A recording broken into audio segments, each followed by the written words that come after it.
ومولانا محمد اللهم صل على سيدنا ومولانا محمد وعلى آله وصحبه وبارك وسلم. ناظرین حضرات، یہ کتاب ہم نے اپنی طرف سے پوری کوشش کی ہے کہ لفظ بلفظ کشف المحجوب میں جو لکھا ہے اسے آپ کے سامنے پیش کیا جائے، مگر پھر بھی ہم سے کوئی بھول ہوئی ہو تو داتا صاحب سے معافی چاہتے ہیں اور آپ سے درخواست کرتے ہیں کہ جہاں کوئی بات سمجھ میں نہ آ رہی ہو تو اسے آپ کشف المحجوب سے کتاب سے ملا کر صحیح معنی پتہ کر سکتے ہیں تاکہ آپ کو صحیح معلومات مل سکیں. ہم سب کو اللہ اپنے حبیب صلی اللہ علیہ وسلم کا صدقے توفیق دے کہ ہم صحیح علم حاصل کریں اور اس پر چل کر معرفت الہی حاصل کریں. اللہ تعالی ہم سب کا حامی و ناصر اور مدد کرنے والا ہے. بے شک وہی ذات ہے جس نے ہمیں پیدا کیا اور وہی ہمیں اپنی طرف لوٹانے والا ہے. اصحاب الصفہ. اعوذ باللہ من الشیطان الرجیم. بسم اللہ الرحمن الرحیم. اللہم صلی علی سیدنا و مولانا محمد وعلی آل سیدنا و مولانا محمد وبارک وسلم. اصحاب الصفہ خلفائے راشدین اور چند ائمہ اہل بیت اطہار کے بعد دربار نبوی صلی اللہ علیہ وسلم کے اصحاب صفہ کا تذکرہ اختصاراً کرتا ہوں، اگرچہ اس سے قبل کی تصنیف منہاج الدین میں نام بنام تفصیل کے ساتھ بیان کر چکا ہوں. اس جگہ ان کے اسماء و کنیت اور مختصر حال بیان کرتا ہوں تاکہ مقصد برآری میں معاون ثابت ہو. وباللہ التوفیق.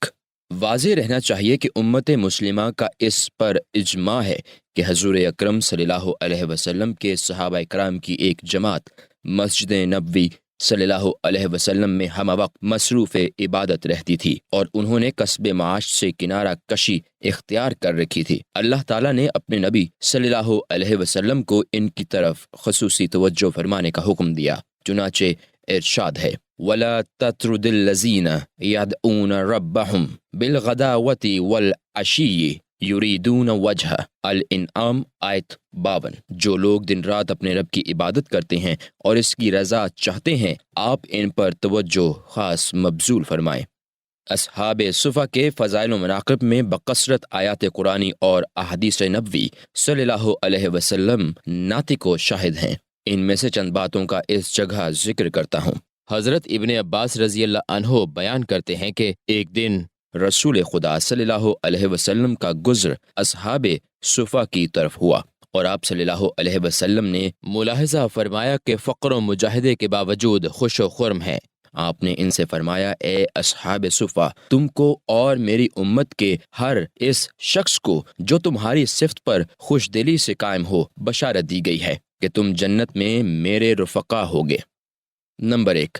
ان اصحاب صفہ میں سے ایک صحابی حضرت بلال بن رباح رضی اللہ عنہ ہیں جو بارگاہ جبروت کے منادی یعنی مؤذن اور حضور صلی اللہ علیہ وسلم کے پسندیدہ تھے. نمبر 2. دوسرے صحابی حضرت ابو عبداللہ سلیمان فارسی رضی اللہ عنہ ہیں جو حضور صلی اللہ علیہ وسلم کے محبوب اور محرم اسرار تھے. نمبر 3. تیسرے صحابی حضرت ابو عبیدہ عامر بن عبداللہ بن جرح رضی اللہ عنہ ہیں جو مہاجر و انصار کے جرنیل تھے اور رضائے الہی کے ہر وقت طالب تھے. نمبر 4. چوتھے صحابی حضرت ابو فیضان عمارہ بن یاسر رضی اللہ عنہ ہیں جو برگزیدہ اور محبوبان خدا کی زینت تھے. نمبر 5. پانچویں صحابی حضرت ابو مسعود عبداللہ بن مسعود حضلی رضی اللہ عنہما ہیں جو علم و حلم کے محزن ہیں. نمبر 6. چھٹے صحابی حضرت عتبہ بن مسعود برادر حضرت عبداللہ بن مسعود رضی اللہ عنہما ہیں جو پاک تینت اور درگاہ حرمت کے متمسک تھے. نمبر 7.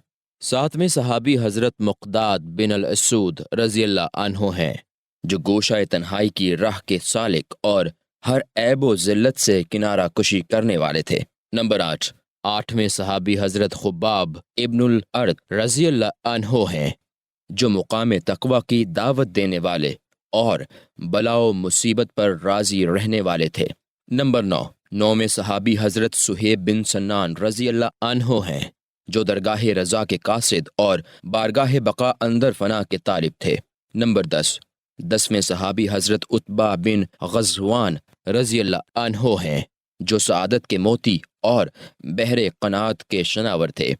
نمبر 11، 11ویں صحابی حضرت زید بن الخطاب رضی اللہ عنہ ہیں، جو حضرت فاروق اعظم رضی اللہ عنہ کے بھائی تھے۔ دونوں جہان اور تمام مخلوق سے منہ موڑ کر ایک خدا کے ہو کر رہ گئے۔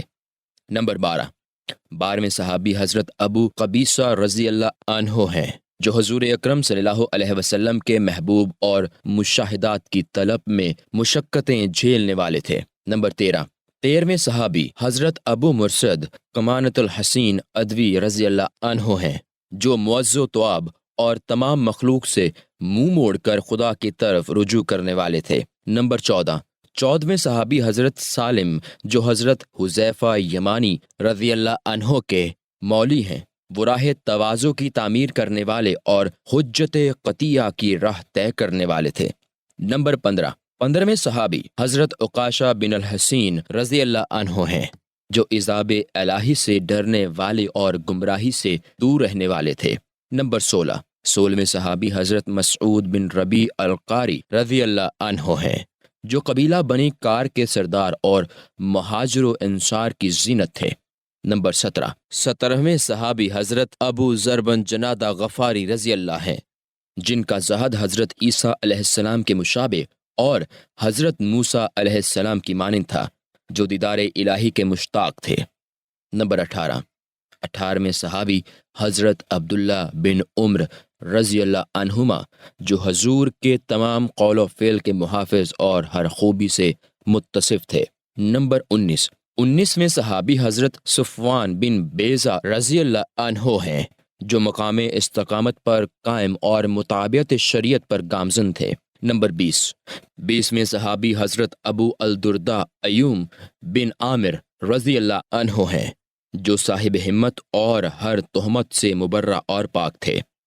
نمبر 21، 21ویں صحابی حضرت ابو لبابہ بن عبد المنظر رضی اللہ عنہ ہیں، جو حضور اکرم صلی اللہ علیہ وسلم کے برگزیدہ صحابی اور بارگاہ جاہ سے تعلق رکھنے والے تھے۔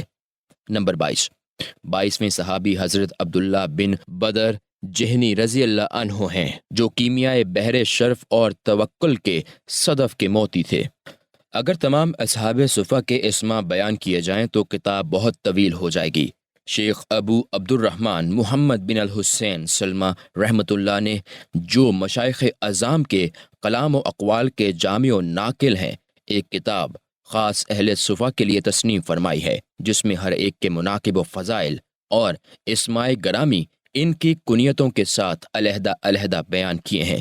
یہ کتاب قابل دید ہے۔ نمبر 23، حضرت مصطح بن ثابت بن عباد بدری رضی اللہ عنہ کو بھی اصحاب صفہ میں شمار کیا جاتا ہے، مگر میں دل سے ان کو دوست نہیں رکھتا، چونکہ ام المومنین حضرت عائشہ صدیقہ رضی اللہ عنہا پر لگائی جانے والی جھوٹی تہمت کی ابتدا انہی سے ہوئی تھی۔ نمبر 24، حضرت ابو ہریرہ رضی اللہ عنہ۔ نمبر 25، حضرت ثوبان رضی اللہ عنہ۔ نمبر 26، حضرت معاذ بن الحارث رضی اللہ عنہ۔ نمبر 27، حضرت دستان رضی اللہ عنہ۔ نمبر 28، حضرت خلاب رضی اللہ عنہ۔ نمبر 29، حضرت ثابت بن ودیع رضی اللہ عنہ۔ نمبر 30، حضرت ابو عیسیٰ رضی اللہ عنہ۔ نمبر 31، حضرت عویم بن سعد رضی اللہ عنہ۔ نمبر 32، حضرت سالم بن عمر بن ثابت رضی اللہ عنہ۔ نمبر 33، حضرت ابو اللیث رضی اللہ عنہ۔ نمبر 34، حضرت قاب بن عمر رضی اللہ عنہ۔ نمبر 35، حضرت ذہب بن معقل رضی اللہ عنہ۔ نمبر 37، حضرت عبداللہ بن انیس رضی اللہ عنہ۔ نمبر 38، حضرت حجاج بن عمر السلمہ رضی اللہ عنہم اجمعین کو بھی انہی اصحاب صفا میں شمار کیا جاتا ہے، لیکن کبھی کبھی انہوں نے اپنے متعلقین کی طرف بھی توجہ کر لی تھی۔ طبقہ صحابہ رضی اللہ عنہم کی افضلیت۔ تمام صحابہ کرام مرتبہ صحابیت میں یکساں ہیں، ان کا زمانہ سب زمانوں سے ہر لحاظ سے افضل تھا۔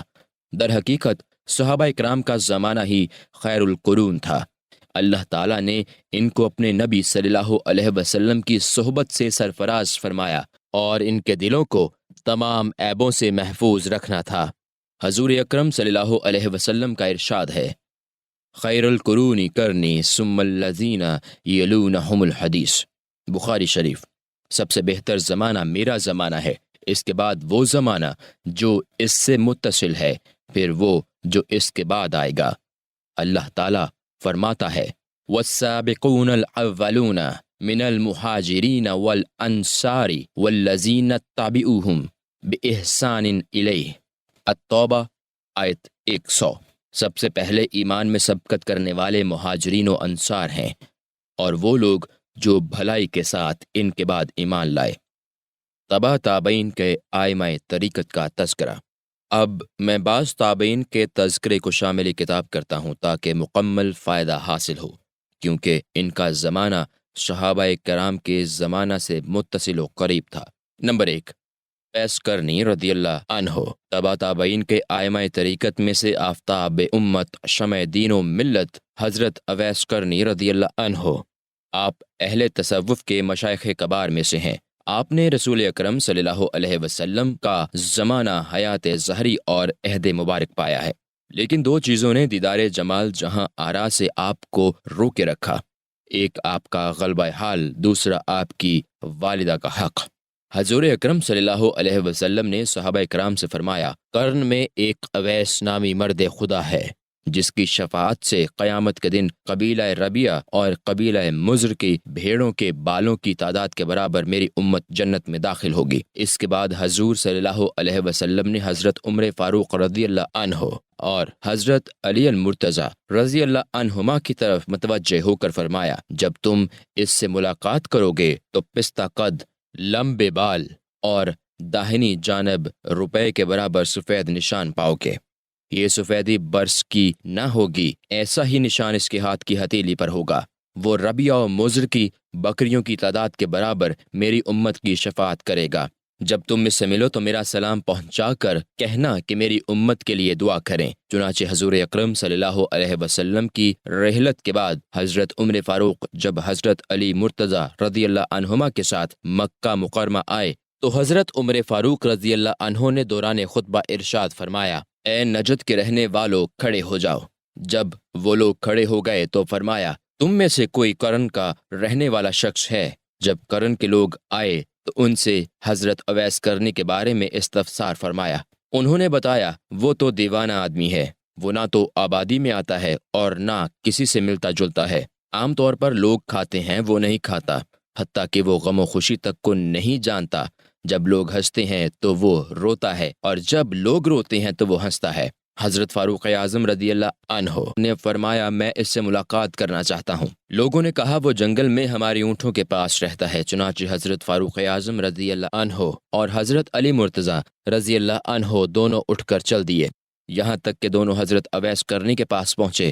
وہ نماز میں مصروف تھے۔ ہم انتظار میں بیٹھ گئے۔ جب وہ نماز سے فارغ ہوئے تو سلام عرض کیا اور دونوں نے ان کی ہتھیلی اور پہلو پر نشان دیکھے، اور جب حضور اکرم صلی اللہ علیہ وسلم کی بیان کردہ نشانیوں کو پہچان لیا تو دعا کے خواستگار ہو کر حضور اکرم صلی اللہ علیہ وسلم کا سلام اور امت کے لیے دعا کی وصیت پہنچائی۔ کچھ دیر یہ دونوں ان کے پاس بیٹھے رہے۔ پھر حضرت اویس رضی اللہ عنہ نے کہا، آپ نے بڑی تکلیف و زحمت فرمائی، اب جائیے، قیامت نزدیک ہے، وہاں ہمیں ایسا دیدار نصیب ہوگا جو کبھی منقطع نہ ہوگا۔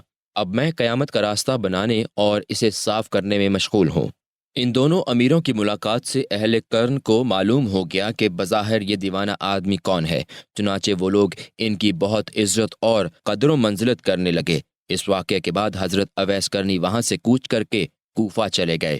کوفہ میں انہیں صرف حرم بن حبان نے ایک مرتبہ دیکھا، یہاں تک کہ جنگ صفین میں حضرت علی مرتضیٰ کی حمایت میں جہاد کے لیے نکلے اور لڑتے ہوئے جام شہادت نوش فرمائی۔ عاش حمیدن اومات شہیدن، پسندیدہ زندگی گزاری اور شہادت کی موت پائی۔ حضرت اویس کرنی رضی اللہ عنہ کا ارشاد ہے کہ وحدت میں سلامتی ہے، اس لیے کہ جس کا دل تنہا ہو وہ غیر کے فکر و اندیشہ سے بے پرواہ، ہر حال میں مخلوق سے کنارہ کش اور ان آفتوں سے محفوظ رہتا ہے۔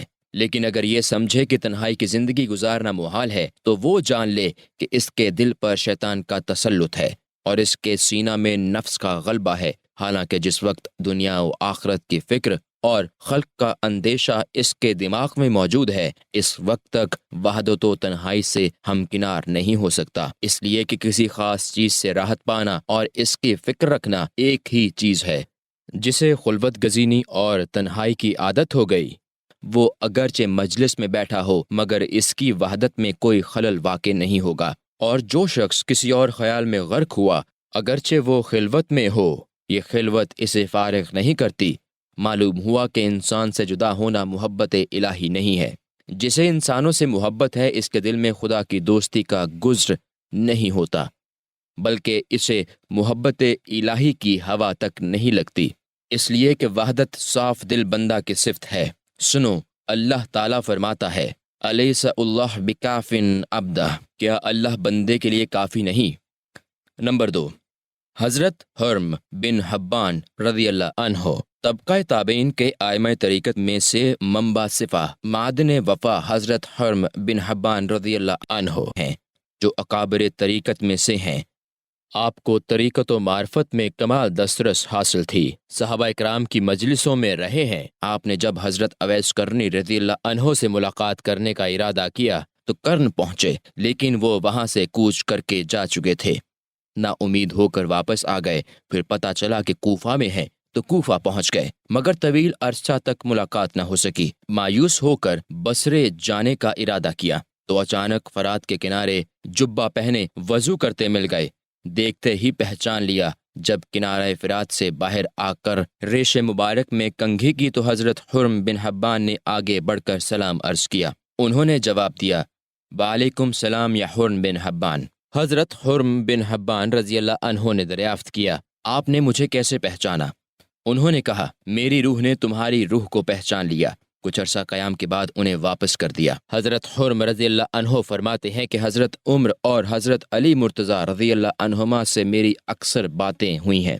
حضرت اویس کرنی کرم اللہ وجہہ نے مجھے باروایت حضرت عمر فاروق رضی اللہ عنہ حضور اکرم صلی اللہ علیہ وسلم کی یہ حدیث سنائی کہ انما الاعمال بالنیات ولکل امرئ ما نوی، بخاری شریف۔ آخر تک یعنی حقیقت یہ ہے کہ ہر عمل کا مدار نیتوں پر ہے، اور ہر شخص کو وہی ثمر ملتا ہے جو نیت کرے۔ جس نے خدا اور رسول کی طرف ہجرت کی تو اس کی ہجرت خدا اور رسول کی ہی طرف ہوگی، اور جس نے دنیا کی طرف ہجرت کی وہی ملے گا۔ اگر بیوی کی خواہش کی تو اس سے نکاح کر لے گا، اس کی ہجرت اسی کے لیے ہے جس کی وہ نیت کرے۔ اس کے بعد حضرت اویس کرنی نے مجھے نصیحت کی کہ علیکہ بقلب، تم پر فرض ہے کہ اپنے دل کی نگہداشت کرو تاکہ کسی غیر کی فکر میں مبتلا نہ ہو جاؤ۔ دلوں کی حفاظت کا طریقہ۔ اس نصیحت کے دو معنی ہیں، ایک یہ کہ دل کو ریاضت و مجاہدے کے ذریعہ حق تعالیٰ کی اطاعت پر لگائے رکھے، دوسرے یہ کہ خود کو دل کے تابع کرو۔ یہ دونوں اصول قوی ہیں۔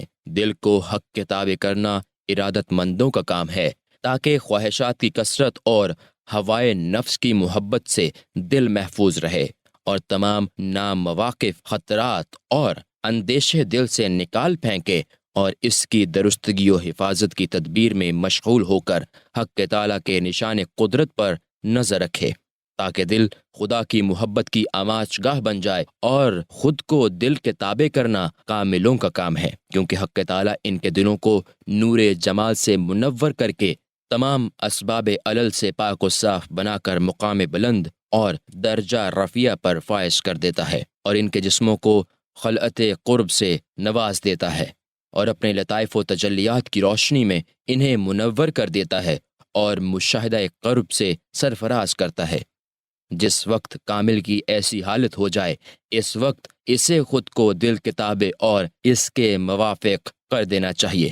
گویا پہلی صفت کے حضرات صاحب القلوب، مالک القلوب اور باقی الصفت مغلوب قلوب اور فانی الصفت ہوتے ہیں۔ اس مسئلہ کی اصل و حقیقت یعنی دلیل و حجت میں اللہ تعالیٰ کا ارشاد ہے کہ اللہ عبادک منہم المخلصین، الحجر آیت 40، مگر یہ کہ ان میں سے تیرے مخلص بندے۔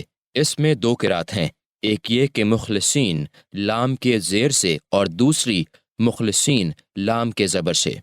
مخلص اسم فاعل ہے جو کہ باقی صفت ہیں، اور مخلص اسم مفعول ہے جو کہ فانی الصفت ہیں۔ انشاءاللہ کسی اور مقام پر اس مسئلہ کو بیان کروں گا۔ وہ حضرت جو فانی الصفت ہیں وہ زیادہ جلیل القدر ہیں، اس لیے کہ انہوں نے خود کو دل کتابے اور اس کے موافق بنا رکھا ہے، اور ان کے دل حق تعالیٰ کے سپرد ہیں، اور ان میں حق تعالیٰ ہی جلوہ گر ہے اور وہ اس کے مشاہدہ میں قائم ہیں۔ لیکن وہ حضرات جو باقی صفت ہیں وہ دل کو بکوشش امر حق کے موافق بناتے ہیں۔ اسی مسئلہ کی بنیاد ہوش و مستی اور مشاہدہ و مجاہدہ پر ہے، واللہ عالم۔ حضرت حسن بصری رضی اللہ عنہ طبقہ تابعین کے ائمہ طریقت میں سے امام عصر یگانہ زمانہ حضرت ابو علی الحسن بصری رضی اللہ عنہ ہیں۔ بعض علماء ان کی کنیت ابو محمد بتاتے ہیں، اور بعض ابو سعید اہل طریقت کے درمیان آپ کی بڑی قدر و منزلت ہے۔ علم سلوک میں آپ کے لطیف اشارات ہیں۔ حکایت: ایک مرتبہ حضرت حسن بصری رحمۃ اللہ علیہ نے ایک دیہاتی کے سوال پر فرمایا، صبر دو طرح پر ہوتا ہے، ایک مصیبت و بلا پر صبر کرنا، اور دوسرا ان پر صبر کرنا جن کے نہ کرنے کا حکم حق تعالیٰ نے دیا ہے۔ جن چیزوں کے پیچھے چلنے سے حق تعالیٰ نے ہمیں منع کیا ہے انہیں نہ کریں۔ اس پر دیہاتی نے کہا، آپ سراپائے زاہد ہیں، میں نے آپ سے بڑھ کر کسی کو زاہد نہیں دیکھا۔ حضرت حسن بصری نے فرمایا، اے بندہ خدا، میرا زہد مرغوب چیزوں میں ہے اور میرا صبر اضطرار و بے قراری میں سے ہے۔ دیہاتی نے کہا، اس ارشاد کی وضاحت فرمائیں، کیونکہ میرا اعتقاد متزلزل ہو گیا ہے۔ آپ نے فرمایا، بلاؤں پر میرا صبر کرنا اور خدا کے منع کردہ چیزوں سے کنارہ بر بنائے اطاعت ہیں، اس لیے کہ یہ آتش دوزخ کے خوف سے ہے اور اضطرار و بے قراری ہے، اور دنیا میں جو میرا زہد ہے وہ آخرت کی رغبت کی وجہ سے ہے، اور یہ عین رغبت ہے۔ خوشی و مسرت کا موجب تو یہ ہے کہ دنیا میں اپنے نصیب پر قناعت کرے اور اسی کو حاصل کرے، تاکہ اسی کا صبر حق تعالیٰ کے لیے نہ ہو یہ کہ اپنے جسم کو آتش دوزخ سے بچانے کے لیے ہو، اور اپنا زہد خالص اللہ تعالیٰ کے لیے نہ ہو یہ کہ جنت میں جانے کی خواہش کے لیے ہو۔ یہ صحت اخلاص کی نشانی و علامت ہے۔ بدوں کی صحبت سے پرہیز۔ حضرت حسن بصری رحمۃ اللہ علیہ فرماتے ہیں کہ بدوں کی صحبت نیکوں سے بدگمانی پیدا کرتی ہے۔ یہ نصیحت بالکل صحیح و درست ہے اور موجودہ لوگوں کے حال کے عین مطابق ہے۔ مقبولان بارگاہ کے تمام منکروں پر صادق ہے۔ عام بدظنی و انکار کی وجہ یہی ہے کہ لوگ نقلی صوفیوں کی صحبت اختیار کرتے ہیں، اور جب ان سے خیانت، جھوٹ اور غیبت وغیرہ کا صدور ہوتا ہے وہ کھیل کود اور بیہودہ پن کے شائق ہوتے ہیں، لغویات و خواہشات اور شہوتوں کے دل دادہ ہوتے ہیں، اور حرام و مشتبہ مال کے جمع کرنے میں حریص ہوتے ہیں، تو لوگ یہی سمجھنے لگتے ہیں کہ تمام صوفی ایسے ہی ہوتے ہوں گے اور تمام صوفیوں کا یہی مذہب ہوگا۔ حالانکہ یہ بات بالکل غلط ہے، بلکہ صوفیاء کے تمام افعال طاعت الہی میں ہوتے ہیں، اور محبت الہی سے بھرپور ان کی زبانوں پر کلمہ حق ہوتا ہے۔ ان کے قلوب محبت الہی کی جگہ، ان کے کان کلام حق سننے کا مقام، اور ان کی آنکھیں مشاہدہ جمال الہی کی جگہ ہوتی ہیں۔ جو کوئی خیانت کا مجرم ہوتا ہے وہ اس کا مواخذہ دار ہوگا۔ یہ نہیں کہ جہاں بھر کے بزرگوں اور اکابر کو ایک جیسا سمجھا جائے۔ جو بدوں کی صحبت اختیار کرتا ہے دراصل خود اس میں ہی بدی کے جراثیم ہوتے ہیں۔ اگر اس کے دل میں نیکی و بھلائی کا مادہ ہوتا تو وہ نیکوں کی صحبت اختیار کرتا، اس لیے وہی شخص مستحق ملامت ہے جو نالائق اور نااہلوں کی صحبت اختیار کرتا ہے۔ ایک وجہ انکار یہ بھی ہوتی ہے کہ جب صوفیاء کو اپنی خواہش نفس کے خلاف پاتے ہیں تو ان کے مقامات بلند سے انکار کرنے لگتے ہیں یا منکروں کے ہم زباں ہو جاتے ہیں۔ اہل معرفت صوفیاء کرام کے انکار کرنے والے لوگ مخلوق خدا میں شریر تر اور غایت درجہ ذلیل و کمینہ ہوتے ہیں، کیونکہ صوفیاء کا طریقہ جہاں بھر میں برگزیدہ ہے اور ان کی برکتوں سے دونوں جہان کی مرادیں حاصل ہوتی ہیں۔ یہ حضرات تمام جہاں میں ممتاز ہیں۔ اسی معنی میں یہ شعر ہے جس کا ترجمہ کچھ یوں ہے: تم میرے نفس کو حقیر نہ جانو، وہ تمہارا محبوب ہے۔ ہر شخص کو اپنے ہی ہم جنسوں سے مراد حاصل ہوتی ہے۔ نمبر 4، حضرت سعید ابن المسیب رضی اللہ عنہ تبع تابعین کے ائمہ طریقت میں سے رئیس العلماء فقیہ الفقہا حضرت سعید ابن المسیب رضی اللہ عنہ عظیم المرتبت رفیع المنزلت ہر دل عزیز اور سیرت و خصائل میں عمدہ ترین تھے۔ تفسیر، حدیث، فقہ، لغت، شعر، توحید، نعت اور علم حقائق میں آپ کا بڑا مرتبہ ہے۔ وہ ظاہر میں ہوشیار اور طبیعت میں نیک سیرت تھے۔ یہ خوبی تمام مشائخ کے نزدیک محمود و مسعود ہے۔ آپ فرماتے ہیں: اے مرد مسلمان، اپنی اسی تھوڑی سی دنیا پر جو تجھے دین کی سلامتی کے ساتھ حاصل ہوئی ہے، اس پر قناعت کر۔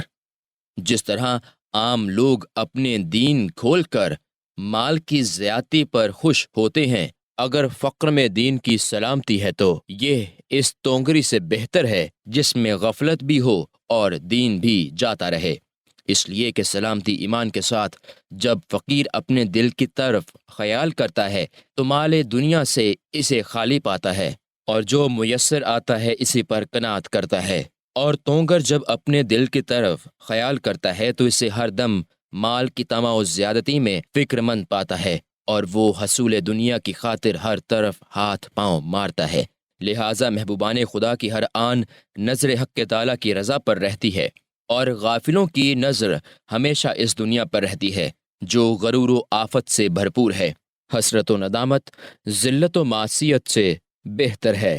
غافلوں پر جب بلا و مصیبت نازل ہوتی ہے تو کہتے ہیں کہ ہمارے جسم محفوظ رہے، اور جب محبوبان خدا پر آتی ہے تو وہ کہتے ہیں کہ الحمدللہ ہمارے دین پر نہیں آئی۔ اس کی وجہ یہ ہے کہ جب جسم پر بلا کا نزول ہو اور دل میں بقا ہو تو وہ جسم پر نزول بلا سے خوش ہوتے ہیں، اور اگر دل میں غفلت ہے اگرچہ جسم عیش و عشرت میں ہو تو یہ موجب ذلت ہے۔ در حقیقت مقام رضا یہ ہے کہ کم دنیا کو زیادہ اور زیادہ دنیا کو کم سمجھے، اس لیے کہ اس کی کمی اس کی زیادتی کی مانند ہے۔ حضرت سعید ابن المسیب ایک مرتبہ مکہ مکرمہ میں تھے۔ کسی نے آ کر پوچھا: مجھے ایسا ہلال بتائیے جس میں حرام کا شائبہ نہ ہو، اور ایسا حرام بتائیے جس میں حلال کا شائبہ نہ ہو۔ تو آپ نے جواب دیا: ذکر الہی ایسا حلال ہے جس میں کسی حرام کا شائبہ نہیں، اور غیر اللہ کا ذکر ایسا حرام ہے جس میں ذرہ بھر حلال نہیں۔ اسی لیے ذکر اللہ میں نجات ہے اور ذکر غیر میں ہلاکت ہے۔ وباللہ التوفیق۔